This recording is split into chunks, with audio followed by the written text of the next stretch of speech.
Welcome to அபிரவியின் videos. நான் உங்கள் ரவி. இந்த வீடியோவில் நம்ம டைரக்ட் ஆன்லைன் ஸ்டார்டர் பற்றி பார்க்க போகிறோம். அதாவது டிஓஎல் ஸ்டார்டர்னு சொல்லுவாங்க, ஷார்ட்டாக டைரக்ட் ஆன்லைன் ஸ்டார்டர்ஸ். அது என்ன டைரக்ட் ஆன்லைன் அப்படின்னா, சப்ளை வோல்டேஜை அப்படியே டைரெக்டாக அந்த லோடுக்கு கொடுக்கறது இந்த ஸ்டார்டர். ஸோ வோல்டேஜில் எந்த விதமான மேனிப்புலேஷனும் பண்ணாமல் ஃபுல் வோல்டேஜை அப்படியே ஸ்டார்டர் வந்து மோட்டருக்கு அப்ளை பண்ணோம். அதனால் இது வந்து டைரக்ட் ஆன்லைன் சொல்லுவாங்க, டிஓஎல். அதாவது இந்த டைரக்ட் ஆன்லைனுடைய அப்ரிவியேட்டட் ஃபார்ம். ஸோ டிஓஎல் ஸ்டார்டர்னு சொல்லுவாங்க. இந்த ஸ்டார்டர் எப்படி ஃபங்க்ஷன் பண்ணுது, அதனுடைய பார்ட்ஸ் என்ன, அதனுடைய ஃபீச்சர்ஸ் என்ன பற்றிய டீட்டெயிலாக இந்த இதில் பார்ப்போம். Parts of direct online starters. Direct online ஸ்டார்டரில் முக்கியமாக 3 பார்ட்ஸ் இருக்குது. அது என்னன்னா, contactor, overload relay, push button. இந்த 3 பார்ட்ஸ் தான் ஆல்மோஸ்ட் எல்லா டைரக்ட் ஆன்லைன் ஸ்டார்டர்லையுமே இருக்கும். அது தவிர அவுட்டர் கேசிங் இருக்குது. மெயின் பார்ட்ஸ் வந்து contactor, overload relay and push buttons. Contactor, இப்போ முதல்ல நம்ம காண்டாக்டர்ஸை பற்றி டீட்டெயிலாக பார்ப்போம். காண்டாக்டர்னால் என்ன? காண்டாக்டர் வந்து எலக்ட்ரிக்கலி ஆப்ரேட்டட் சுவிட்ச். எப்படி எலக்ட்ரிக்கலினா, நார்மலாக ஒரு மெயின் சுவிட்சோ அல்லது வீட்டில் இருக்கிற நம்ம வீட்டில் உள்ள சுவிட்சஸோ வந்து மெக்கானிக்கலி ஆப்ரேட்டட். நம்ம போய் நம்ம கையை வச்சு அதை ஆப்ரேட் பண்ணணும், ஆன் பண்ணணும், ஆஃப் பண்ணணும். இந்த காண்டாக்டர் வந்து எலக்ட்ரிக்கலி, இதுக்கு எலக்ட்ரிக்கல் சப்ளை, அதில் உள்ள ஒரு காயிலுக்கு எலக்ட்ரிக்கல் சப்ளை கொடுக்குறப்ப அந்த காயில் வந்து அந்த காண்டாக்டரை ஆன் பண்ணும், சப்ளை கட் பண்ணிவிட்டு ஆஃப் ஆகிடும். ஸோ இது வந்து ஒரு electrically, contactor is a electrically operated சுவிட்ச். இது வந்து ஒரு, அது தவிர அதில் நிறைய ஃபீச்சர்ஸ் இருக்குது. அது என்னங்கிறத பற்றியும், அந்த காண்டாக்டர், இதுதான் காண்டாக்டர், இந்த காண்டாக்டருடைய கன்ஸ்ட்ரக்ஷன் எப்படி இருக்குங்கிறத பற்றியும் நம்ம ஃபர்தராக பார்ப்போம். இது ஒரு காண்டாக்டர். இந்த காண்டாக்டருக்குள்ளே என்னென்ன கன்ஸ்ட்ரக்ஷன் இருக்குது அப்படின்னு பார்த்தீங்கன்னா, முதல்ல ஒரு ஃபிக்ஸட் கோர். இது வந்து ஒரு பர்மனண்டான, ஒரு ஃபிக்ஸடான ஒரு அயன் கோர். இந்த கோர் வந்து சாஃப்ட் அயனில் மேட் பண்ணியிருப்பாங்க. இது வந்து நம்ம ஃபிக்ஸட் கோர்னு சொல்லலாம். இந்த கோருக்குள்ளே ஒரு நோ வோல்ட் காயில் ஒன்று இன்சர்ட் பண்ணியிருக்காங்க. இது ஒரு சொலினாய்ட் காயில். இந்த சொலினாய்ட் காயில் தான் வந்து எலக்ட்ரோ மேக்னெட்டாக இந்த கோரை மாற்றும். இந்த காயிலுக்கு சப்ளை கிடைக்கிறப்ப இந்த கோர் வந்து எலக்ட்ரோ மேக்னெட்டாக மாறும். சப்ளை கட் பண்ணியாச்சுன்னா மேக்னடைஸ் போயிடும், நார்மல் அயன் பீஸாக இருக்கும். ஸோ இதுக்கு மேலே ஒரு ஸ்ப்ரிங் ப்ரொவைட் பண்ணியிருக்காங்க. அந்த ஸ்ப்ரிங்குக்கு மேலே மூவிங் கோர் இருக்குது. இந்த மூவிங் கோரும் ஒரு சாஃப்ட் அயன் கோர் தான். இந்த மூவிங் கோர் இது எப்போ எலக்ட்ரோ மேக்னெட்டாக மாறுதோ அப்போ இந்த மூவிங் கோரை அகெயின்ஸ்ட் த ஸ்ப்ரிங் ஃபோர்ஸ் கீழே பார்க்க இழுக்கும். அப்போ இழுக்கிறப்ப இந்த காண்டாக்ட்ஸ், இதில் வந்து மூவிங் கோரோட மூவிங் காண்டாக்ட்ஸ் எல்லாமே அட்டாச் பண்ணியிருக்காங்க. ஸோ அந்த மூவிங் காண்டாக்ட்ஸ் வந்து ஆன் பண்ணும், ஆஃப் பண்ணும். மூவிங் காண்டாக்ட்ஸ் வந்து ஆப்ரேட் ஆகும். இப்போ இதில் பார்த்தீங்கன்னா, மூவிங் காண்டாக்ட்ஸில் 2 டைப் ஆஃப் காண்டாக்ட்ஸ் இருக்குது. ஒன்று வந்து பவர் காண்டாக்ட், அப்புறம் ஆக்சிலரி காண்டாக்ட்ஸ். பவர் காண்டாக்ட் வந்து 3 பவர் காண்டாக்ட், 3 ஃபேஸ் 3 போல்ங்கிறதுனால 3 பவர் காண்டாக்ட் இருக்குது. இந்த பவர் காண்டாக்ட் வந்து அந்த காண்டாக்டருடைய rating, HP rating, kilowatt HP rating எதுவோ அதுக்கு தகுந்தால அதனுடைய கெப்பாசிட்டி, அதனுடைய சைஸ் எல்லாம் ப்ரொவைட் பண்ணியிருப்பாங்க. Auxiliary contacts just for control circuit.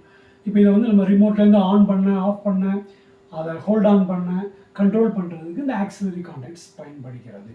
இந்த ஆக்சிலரி காண்டாக்ட்ஸ்ங்கிறதுல ஃபிக்ஸடு மெயின் காண்டாக்ட்ஸ், 3 பவர் காண்டாக்ட்டுக்கும் ஃபிக்ஸடான மெயின் காண்டாக்ட் இருக்குது. அப்புறம் ஃபிக்ஸடு ஆக்சிலரி காண்டாக்ட், 4 ஆக்சிலரி காண்டாக்ட்டுக்கும் 8 ஃபிக்ஸடு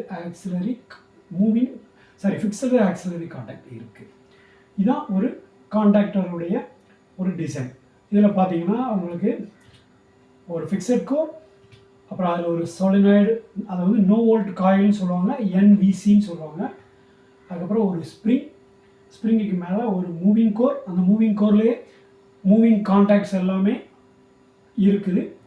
அப்புறம் ஃபிக்ஸடு மெயின் காண்டாக்ட்ஸ், அப்புறம் ஃபிக்ஸடு ஆக்சிலரி காண்டாக்ட்ஸ். இதுதான் ஒரு காண்டாக்டருடைய மெயின் ஸ்ட்ரக்சர். இதுக்கு மேலே ஒரு காண்டாக்டருடைய கவர் இருக்கும். அந்த டாப் கவரில் என்ன வச்சுருப்பாங்கன்னா, பெரிய பவர் காண்டாக்டர்ஸில் ஆர்க் டியூப்ஸ் இருக்கும். அது வந்து இந்த காண்டாக்ட் மேக் அண்ட் பிரேக் பண்ணுறப்ப ஏற்படக்கூடிய ஆர்க்கை இது பண்ணுறதுக்கு, ஆர்க்கை வந்து குறைக்கிறதுக்கு, ஆர்க்குடைய பவரை குறைக்கிறது. அதனால அந்த காண்டாக்டருடைய லைஃப் நல்லாயிருக்கும், அதுக்காக அந்த ஆர்க் டியூப்ஸ் ப்ரொவைட் பண்ணியிருப்பாங்க. இந்த காண்டாக்டருடைய ஆப்ரேஷன் சைக்கிள்லாம் பார்த்தீங்கன்னா 1 லேக்லேருந்து 10 லேக் வரைக்கும் இருக்கும். நார்மலாக ஒரு மெயின் சுவிட்ச் எடுத்தோம்னா, மெயின் சுவிட்சில் அந்தளவுக்கு ஆப்ரேட் சைக்கிள் இருக்காது. மேபி 1000, 2000, 5000, 10,000 அதுக்குள்ளே அந்த சுவிட்சஸ் உடைய, அதனுடைய நைஃப் சுவிட்சஸ் எல்லாமே அதனுடைய லைஃப் வந்து பர்ன் அவுட் ஆகும். ஆனால் காண்டாக்டர் அப்படி இல்லை, மெஷினுடைய லைஃப் டைத்துக்கு சில காண்டாக்டர்ஸ்லாம் ஒர்க் ஆகிற மாதிரி தான் அதை டிசைன் பண்ணியிருக்காங்க. அதனால் ஒரு heart of the starter is a contactor. இதுதான் அந்த காண்டாக்டர். இந்த காண்டாக்டர் எப்படி ஒர்க் ஆகுதுன்னு பார்த்தீங்கன்னா, காண்டாக்டர் வந்து என்ன ஆகுதுன்னா, நம்ம மூவ் பண்ணி மேக்னெட் ஆகிறப்ப இந்த மாதிரி ஒர்க் ஆகும். ஸோ இது வந்து மேலேயும் கீழேயும் போயிட்டு வரும்போது இந்த மூவிங் காண்டாக்ட்ஸ் வந்து ஃபிக்ஸட் காண்டாக்டில் வந்து காண்டாக்ட் ஆகும். அது மூலமாக சுவிட்ச் வந்து எலக்ட்ரிக்கலி ஆகும். இப்போ சைடு வியூவில் பார்க்கலாம் இது எப்படி ஒர்க் ஆகுதுன்னு பார்த்தீங்கன்னா, இந்த மாதிரி மூவிங் காண்டாக்ட் ஃபிக்ஸட் காண்டாக்டில் வந்து காண்டாக்ட் ஆகும். அதன் மூலமாக என்ன ஆகும்னா, பவர் வந்து ஒரு சைடுலேருந்து இன்னொரு சைடுக்கு ஸ்விட்சிங் ஆகி போகும். ஸோ இது ஒரு எலக்ட்ரிக்கலி கண்ட்ரோல்டு சுவிட்ச். இதுதான் காண்டாக்டர். இந்த நோ வோல்ட் காயிலும் ரொம்ப முக்கியமானது. இந்த நோ வோல்ட் காயிலுடைய வோல்டேஜ் ரேட்டிங்கும் ரொம்ப முக்கியமானது.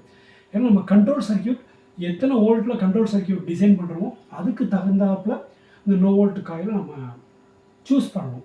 காண்டாக்டர் சூஸ் பண்ணுறப்பவே காண்டாக்டர் ரேட்டிங்கில் நோ வோல்ட் காயில் ரேட்டிங் ஒரு முக்கியமான ஒரு பேராமீட்டர்.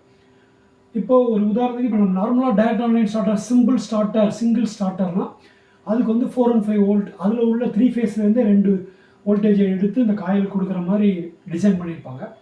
பட் ஒரு பேனல் போர்டில் ஒரு காண்டாக்டர் ரிலேஸ் அண்டு சர்க்கியூட்லாம் ஒயரிங் பண்ணுறோம்னா 220 வோல்ட்டில் பண்ணுவாங்க. சில பேனல் போர்டில் டிசியில் கூட DC 12 volt 24 volt generator panel போர்ட்லாம் டிசி 12 வோல்ட் 24 வோல்ட்டில் கூட டிசைன் பண்ணுவாங்க.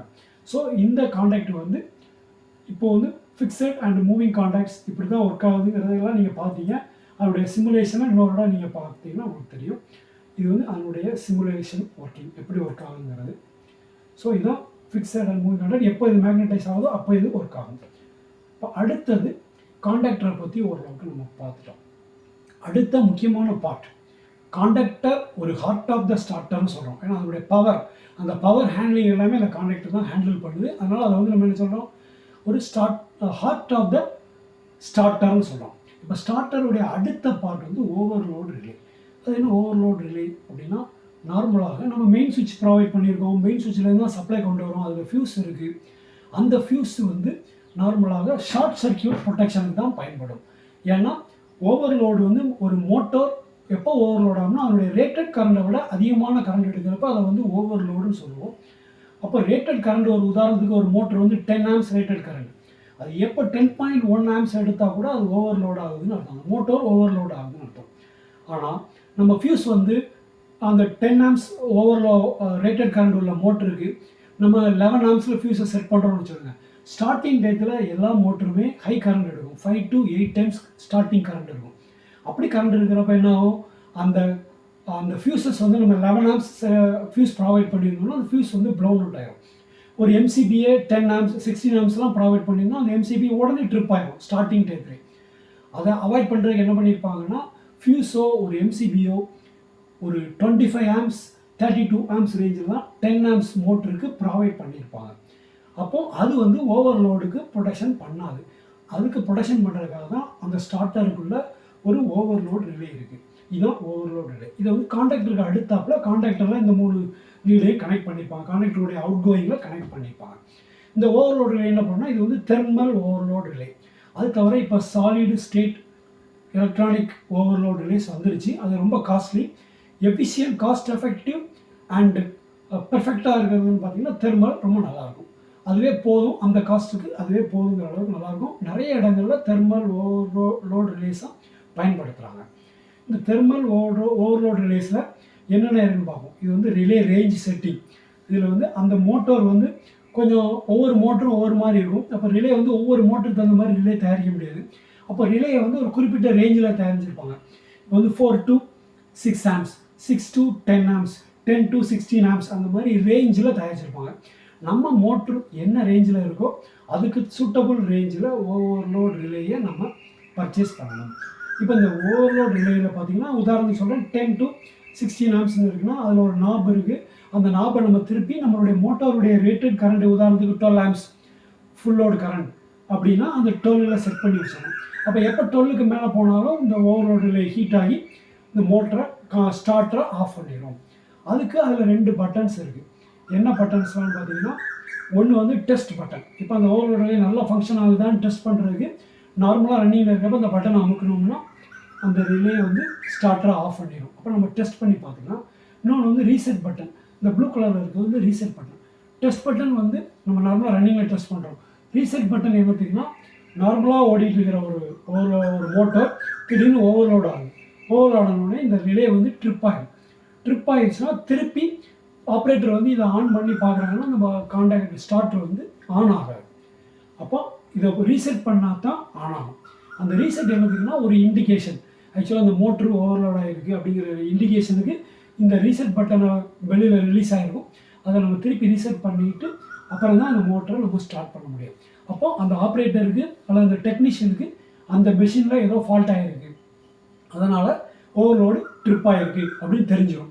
அதை போய் என்னென்னு பார்த்து அதை கரெக்ட் பண்ணிவிட்டு ரீசெட் பண்ணிவிட்டு திருப்பி அந்த ஸ்டார்டரை ஸ்டார்ட் பண்ணிடுவாங்க. இதுதான் ஒரு ஓவர்லோட் ரிலேயுடைய ஒரு ஃபங்க்ஷன். இந்த ஓவர்லோட் ரிலேக்கு வந்து செட்டிங் எவ்வளோ வைக்கணும்னா எப்போவுமே full load current. Direct online ஸ்டார்டரை பொறுத்த வரைக்கும் அதில் கனெக்ட் பண்ணியிருக்கிற மோட்டருடைய ஃபுல் லோட் கரண்ட், ரேட்டட் கரண்ட்னு சொல்லுவாங்க. அந்த கரண்ட் எவ்வளவோ அத்தனை ஆம்ஸில் செட்டிங் வைக்கணும். அந்த செட்டிங்க்கு மேலே ஆம்பியர் போகிறப்ப ஒரு கொஞ்சம் டயத்தில் ஹீட் ஆகி இந்த ஓவர்லோட் ரிலே வந்து ஸ்டார்டரை ஆஃப் பண்ணிடும். இது வந்து அந்த ஓவர்லோட் ரிலேயுடைய ஒர்க்கிங் பிரின்சிபல். இதில் வந்து பை மெட்டல் ஸ்ட்ரிப்ஸ் இருக்குது. 3 ஃபேஸுக்கும் 3 பை மெட்டல் ஸ்ட்ரிப்ஸ் ப்ரொவைட் பண்ணியிருக்காங்க. இந்த பை மெட்டல் ஸ்ட்ரிப்ஸில் வழியாக கரண்ட் போகிறப்ப அது ஹீட் ஆகிட்டே இருக்கும். ஹீட் ஆகி ஒரு குறிப்பிட்ட அளவுக்கு அது பெண்ட் ஆகிருக்கும். எப்போ நம்ம வச்சுருக்கிற செட்டிங்கை விட அது ஓவராக பெண்ட் ஆகுதோ அந்த டயத்தில் இந்த லிவர் வந்து அதில் உள்ள NOMC அந்த சுவிட்சை வந்து ட்ரிகர் பண்ணி விட்டுரும். அப்போது அந்த ரிலே வந்து ட்ரிப் ஆகிடும். ட்ரிப் ஆனால் திருப்பி நம்ம மேனுவலாக ரீசெட் பண்ணிட்டு தான் திருப்பி அந்த காண்டாக்டரை ஸ்டார்ட் பண்ண முடியும், அந்த ஸ்டார்டரை ஸ்டார்ட் பண்ண முடியும். இதுதான் ஒரு ஓவர்லோடு ரிலேயுடைய ஒர்க்கிங் பிரின்சிபல். ஸோ இப்போ அடுத்த ஒரு முக்கியமான பார்ட் வந்து புஷ் பட்டன்ஸ். புஷ் பட்டன் என்னென்னா, க்ரீன் கலரில் ஒரு பட்டன் இருக்கும், அது வந்து ஆன் புஷ் பட்டன். அப்புறம் ரெட் கலரில் இருக்குது ஆஃப் புஷ் பட்டன். இந்த புஷ் பட்டன்ஸ் தான் இது வந்து அந்த ஸ்டார்டரை ஸ்டார்ட் பண்ணுறதுக்கு, அந்த மோட்டரை இது வந்து ஸ்டார்டரை ஆஃப் பண்ணுறதுக்கு. இந்த ஆன் புஷ் பட்டன் எப்போவுமே NO பாயிண்டாக இருக்கும், நார்மலி ஓப்பன்னு சொல்லுவாங்க, உங்களுக்கு தெரிஞ்சிருக்கும். ஆஃப் புஷ் பட்டன் வந்து NC பாயிண்டாக இருக்கும், that is normally closed. So இந்த 2 புஷ் பட்டனும் ஸ்டார்டரில் DOL ஸ்டார்டரில் ப்ரொவைட் பண்ணியிருப்பாங்க. சில இதில் அந்த புஷ் பட்டன் இல்லாமல் அந்த ஓவர்லோட் ரிலேயில் இருக்கிற அந்த டெஸ்ட் அண்ட் ரீசெட் பட்டன்ஸ் இருக்குல்ல, அதுவே டைரெக்டாக ஆப்ரேட் பண்ணுற மாதிரி இந்த ரெண்டையும் உள்ள இன்டர்னலாக மெக்கானிக்கலி கனெக்டடாக இருக்கும். நம்ம இதை ப்ரெஸ் பண்ணால் அந்த ரிலேயில் இருக்கிற ரீசெட், இதை ப்ரெஸ் பண்ணால் அந்த ரிலேயில் இருக்கிற டெஸ்ட்டு, இந்த ரெண்டுமே ஒர்க் ஆகிற மாதிரி கனெக்ட் பண்ணியிருப்பாங்க. அதன் மூலமாகவும் கண்ட்ரோல் பண்ணுவாங்க. சில ஓவர்லோட் ரிலேனா புஷ் பட்டனுடைய காஸ்ட்டை மினிமைஸ் பண்ணுறதுக்காக, புஷ் பட்டனுடைய காஸ்ட்டை சேவ் பண்ணுறதுக்காக இதுலேயே ப்ரொவைட் பண்ணியிருப்பாங்க. அந்த ரிலேலே இன்பில்ட்டாக அந்த ஆன் ஆஃப்கான ப்ராவிஷன்ஸ் இருக்கும். ஆனால் நார்மலாக நம்ம ஒரு பேனல் போர்டில் அல்லது ஒரு பெரிய பேனலில் டிசைன் பண்ணுறப்ப, ஒரு மெஷினுக்குன்னு பண்ணுறப்ப புஷ் பட்டன்ஸை தனியாக வைக்கிறது தான்